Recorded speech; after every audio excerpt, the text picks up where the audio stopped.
ఓట్లు మెజారిటీ రావడం, అతని ప్రాబల్యం పెరగడం కొంత జరిగింది. దాని వరకు వాస్తవమే. అంటే మీరు ఇప్పుడు పెద్దిరెడ్డి లాంటి వాళ్ళని ఆరంభంలోనే ఓడించిన చరిత్ర మీ ఫ్యామిలీ, మీ నాన్నగారిది. అలాంటి బిగ్ ఫ్యామిలీని తెలుగుదేశం పార్టీ వాడుకోవటంలో విఫలమైందని అనుకోవాలా? విఫలమైందని చెప్పలేము. కొన్ని కొన్ని ఈక్వేషన్‌లో కొంత తేడాలు కొంత రావడం, కొంత కొంచెం బ్యాకౌట్‌లో ఉండడం అనేది జరిగింది. బట్ చంద్రబాబు నాయుడు మాత్రం ఎప్పుడు గానీ 1, 2 సార్లు సమయం వచ్చినప్పుడు నువ్వు ఖచ్చితంగా పుంగనూరు కంటెస్ట్ చేయాలని నాతో చెప్పడం జరిగింది. అవసరమైనప్పుడు ఎప్పుడైనా నేను కంటెస్ట్ చేస్తానని చెప్పడం కూడా జరిగింది. ఓకే. ఇప్పుడు రీసెంట్‌గా పొంగనూరులో చంద్రబాబు గారు వచ్చినప్పుడు పెద్ద ఎత్తున గొడవ జరిగింది. పోలీసులకు మీకు మధ్య పెద్ద ఎత్తున ఘర్షణ జరిగింది. పక్కన తంబళ్ళపల్లిలో అంగళ్ళ సెంటర్‌లో గొడవ జరిగింది. అక్కడ మీకు వైసీపీ కార్యకర్తలకు మధ్య రాళ్ల దాడులు జరిగాయి. పొంగనూరు వచ్చిన తర్వాత ఏకంగా వెహికల్స్ తగలబెట్టి అంత దారుణంగా మారింది పరిస్థితి.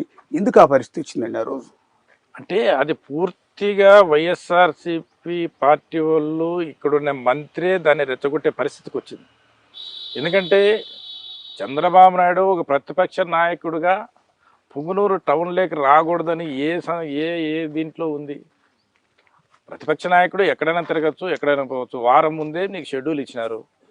నువ్వు రాకూడదు, నువ్వు బైపాస్ రోడ్లో పోవాలని చెప్పి ఒక హుకుం జారీ చేసి ఈ వైసీపీ నాయకులు ప్రెస్ మీట్ పెట్టి వస్తే నీ మీద రాళ్ల దాడి చేస్తాం, నిన్ను కొట్టిస్తాం అని చెప్పడము ఒక మంత్రిగా, ఒక బాధ్యతగా వ్యవహరించిన మంత్రిగా ఒక ప్రతిపక్ష నాయకుడి మీద ఆ మాదిరి విమర్శలు చేస్తే ఇంకా ఆయన కార్యకర్తలు ఎట్లా తెచ్చిపోతారు? అదే రోజు నీకు కార్యకర్తలకు అందరికి మెసేజ్ పెట్టి నువ్వు పుంగనూరుకు పిలిపించుకొని 400-500 మంది కార్యకర్తలతో నువ్వు ర్యాలీలు చేసి చంద్రబాబు నాయుడు రాకూడదని స్లోగన్స్ వేసి సాయంకాలం 3 వరకు మీరు ఎందుకు రెచ్చిపోయినారు? ఎస్పీ గారు ఆ రోజు ఎందుకు పర్మిషన్ ఇచ్చినారు వైసీపీ వాళ్ళకు కూడా? ఒక ప్రతిపక్ష నాయకుడు వస్తూ ఉంటే వాళ్ళని మీరు ప్రొటెక్ట్ చేసి పోలీసుని పెట్టి కాపాడే బాధ్యత మీకు ఉండాలి. కానీ అవతల సైడు వైసీపీ కార్యకర్తలు రెచ్చగొట్టి వాళ్ళ ఊర్లో పుంగనూరు టౌన్ అంతా వాళ్ళు ర్యాలీ పెట్టి తిరుగుతూ ఉంటే తెలుగుదేశం కార్యకర్తలు ఊరు బయట ఉండింది, ఒక బైపాస్ రోడ్లో ఉన్నారు.